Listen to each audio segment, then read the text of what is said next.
And it's interesting. Like me and my friends, three of them are married, one is not married. And a lot of us we're just older. We're older, we're wiser, we've been through more experiences. Of course, we're still childish at heart and stuff, but one of the subjects that did come up that I thought was quite interesting was about self-love. Like loving yourself. Like, do you give enough love to yourself as much as you give love to others? And it was an interesting topic because we're talking as people of faith. We're instructed or told to love others, right? To figure out what other people want, help others, love others, treat them really well and such. And the big question came up is, do you have enough self-love? Do you love yourself enough? And that made all of us think a lot more deeply. And a question actually came up is, are there any Bible verses about loving yourself? And the reason why this person was asking this question is because a lot of times when you hear the word self-love, when we think about that word, a lot of times we think to ourselves that it's a selfish thing to love yourself. It's kind of a selfish thing. And it was interesting because three of us were in the car on the first leg of the trip. We picked up one person on the second leg, and then in Penang, someone took a flight, and we picked up someone else at the airport inside in the city. And we asked that question of self love, and that was the first thing that they said was, "Oh, isn't that?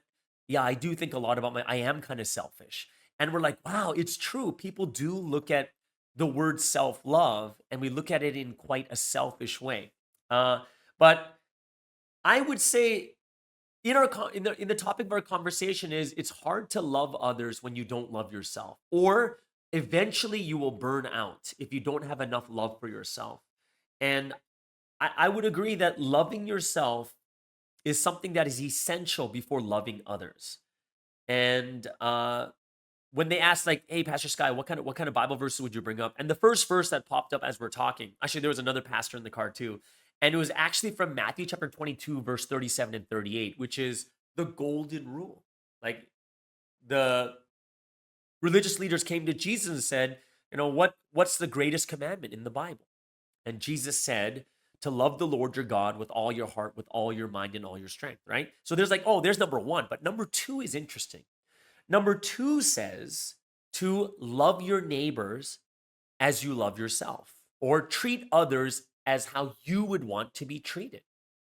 And when you think about this rule is the second greatest commandment in the Bible, and it's about loving others. However, it refers back to you, as in how you want to be treated, or as much as you love yourself, which means if we truly want to have or to love the people around us, we have to have that point of how much do I love myself?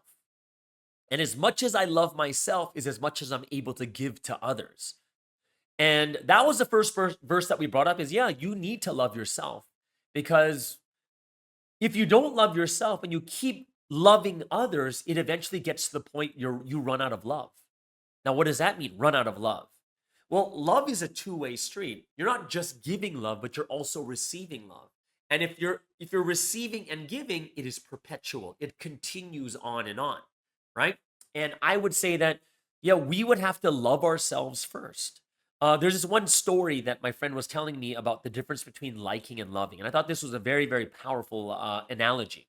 He says, if you like a rose, you will pluck the rose, you will take it home, put it in a vase, and you'll water it and everything. However, it'll die in a few days. However, if you love that rose, what's going to happen?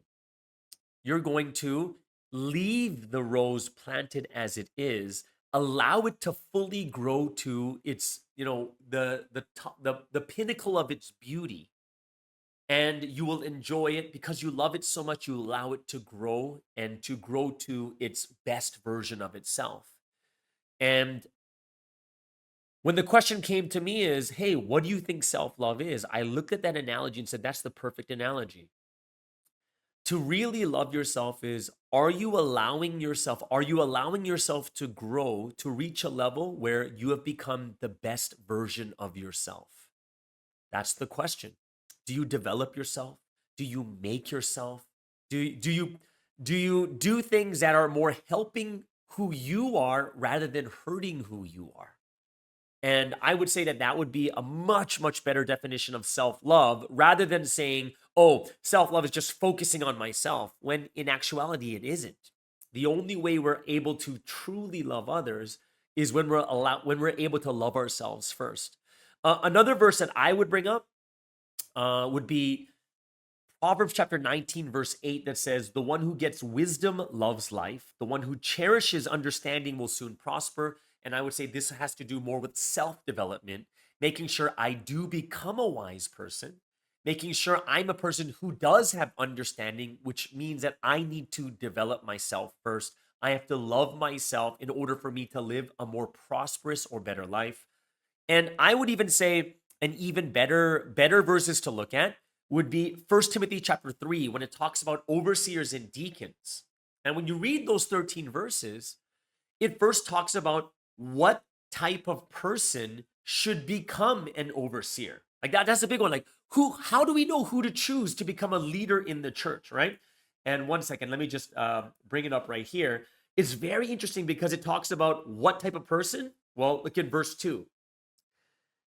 The overseer is to be above reproach, faithful to his wife, temperate, self controlled, respectable, hospitable, able to teach, not given to drunkenness, not violent but gentle, not quarrelsome, not a lover of money. He must manage his own family well, right? When you look at what Paul is saying, if you want to choose someone who's a good leader who can take care of others, they have to already be someone who's taking care of themselves first.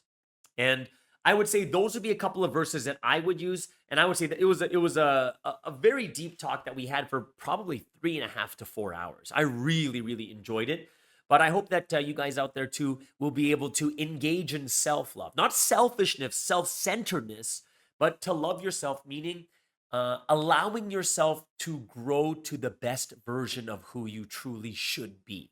Right. And I think that's going to include spiritual, mental, and physical development of yourself also. But I just want to share that with you because it was such a great conversation that me and my friends actually had.